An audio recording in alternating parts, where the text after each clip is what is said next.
برائے مہربانی ڈاکٹر سعید مکی کے چینل کو سبسکرائب کریں اور بیل آئیکن پہ کلک کریں۔ الحمدللہ رب العالمین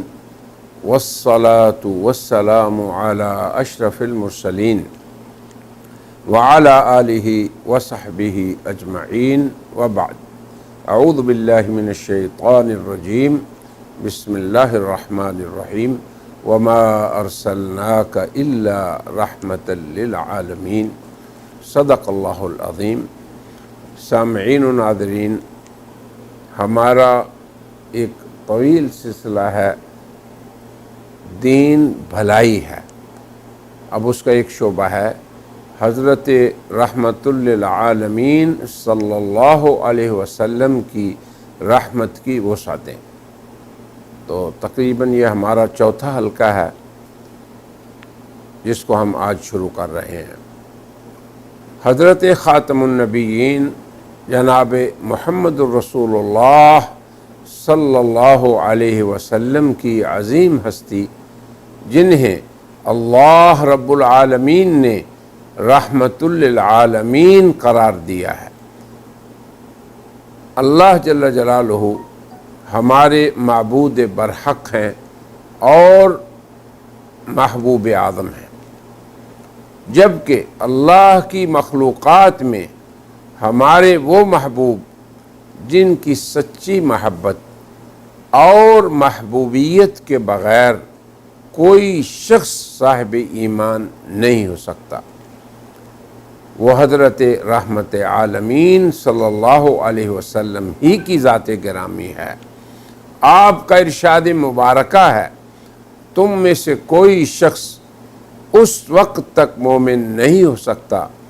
جب تک کہ میں یعنی نبی کریم صلی اللہ علیہ وسلم اسے، اس کے والد، اس کی اولاد اور تمام لوگوں سے زیادہ محبوب نہ ہو جاؤں۔ تو حضرت رحمت عالمین صلی اللہ علیہ وسلم کی ذات گرامی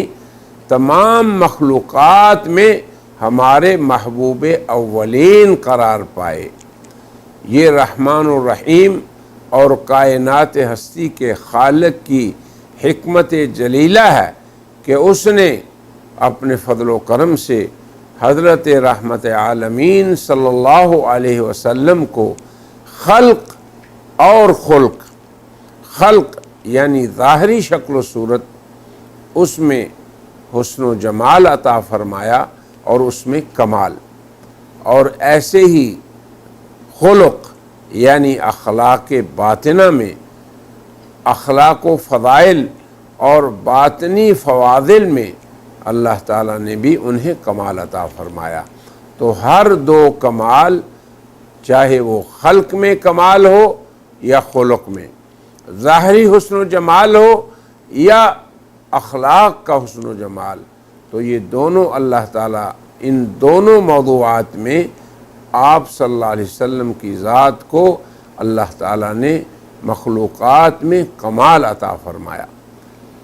خالق نے رحمت عالمین صلی اللہ علیہ وسلم کو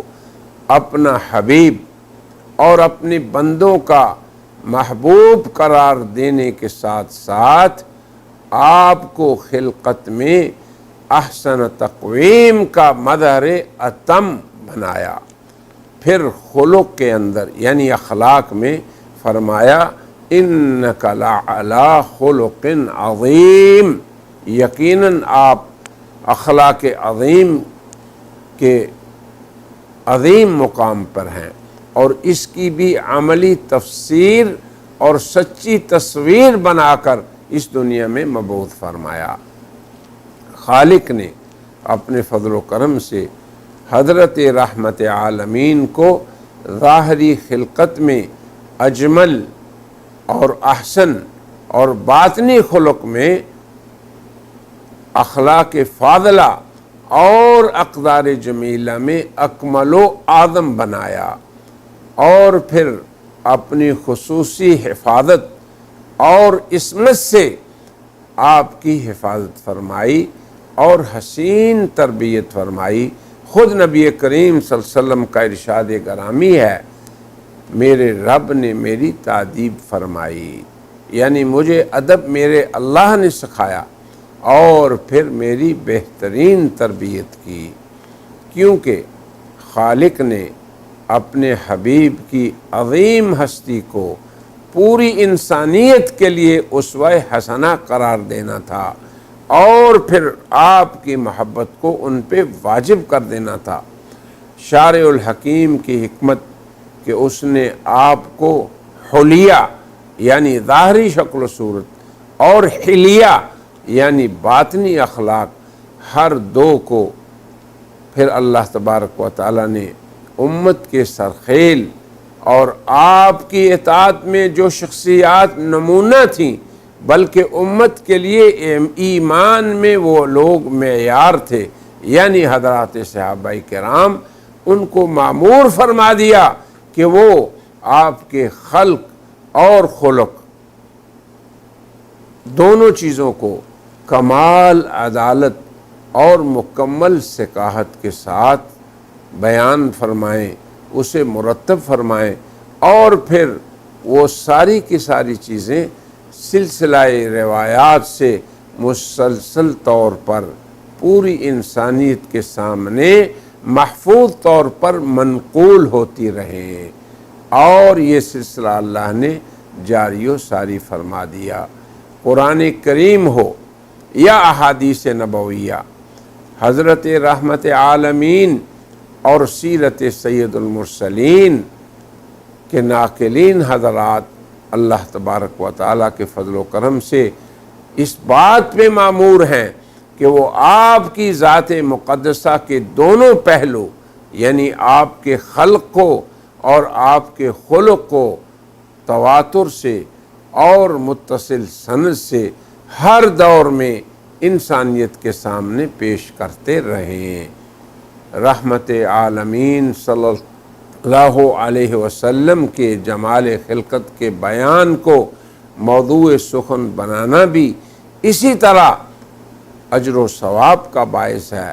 اور آپ سے فرط محبت کا سبب ہے، جس طرح کہ آپ کے اخلاق فاضلہ کا بیان کرنا یہ ایک مومن کی ایمان کی زیادتی کا باعث ہے۔ اسی لیے امت مسلمہ کے سلف صالحین اور اولین سرخیل حضرات صحابہ سب سے پہلے انہوں نے اس امر کا اہتمام فرمایا اور انہوں نے آپ کے خلوت و جلوت کو امت کے سامنے پیش کیا، اور پھر ان کے بعد تابعین حضرات نے بھی اسی طرح بکمال حفاظت آپ کے اخلاق اور آپ کی خلقت کو دونوں کو پیش کیا۔ پھر جامعین سنت کا جب دور آیا تو انہوں نے بھی اپنی اپنی کتابوں میں موضوع سخن بنایا آن حضرت صلی اللہ علیہ وسلم کی سیرت کو بھی اور صورت کو بھی، اور ہر دور کے علماء کرام نے جناب محمد رسول اللہ کی خلقت اور خلق ہر دو کو بڑے ہی ذوق و شوق اور محبت کے ساتھ اس لیے بیان کیا کہ اس کا بیان کرنا ہر مومن کے لیے زیادتی ایمان کا سبب ہے، اور پھر دیگر کے لیے فیض عام کی خاطر ان حضرات نے اپنی اپنی سیر اور سنت اور احادیث کی کتابوں میں اس عنوان کو موضوع سخن بنایا۔ اپنے اس مقال میں ہم بھی اسی مقصد کے پیش نظر اولاً آپ کے مبارک حلیہ کو موضوع سخن بنائیں گے کہ یقیناً یہ آپ کی محبت کا ذریعہ ہے اور آپ کی اطاعت کا قوی سبب ہے، اور اس کے بعد انشاءاللہ ہم آپ کے خلق عظیم کو موضوع سخن بنائیں گے۔ اب آج کی مجلس میں ہم اسی تمہید پہ اکتفا کرتے ہوئے کہتے ہیں وآخر دعوانا ان الحمد للہ رب العالمین۔